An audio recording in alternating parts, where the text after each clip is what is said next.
Баршаға сәлем. Күніне бір сарымсақ жесеңіз не болады?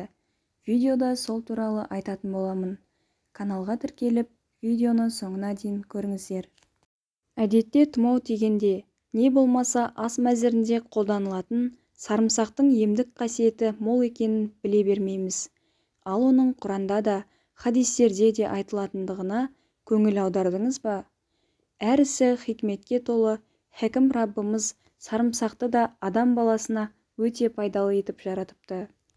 Бүгінге дейін зерттеген ғалымдардың айтуынша, сарымсақтың құрамында 400-ден аса пайдалы компоненттер бар.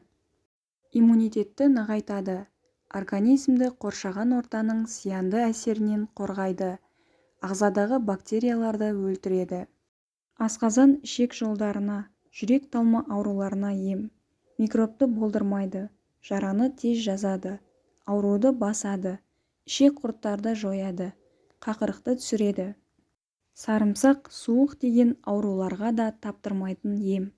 Ол жүйке жүйесі бұзылғанда, зәр жолдарын емдеуге, сондай-ақ организмді тазалауға пайдаланылады.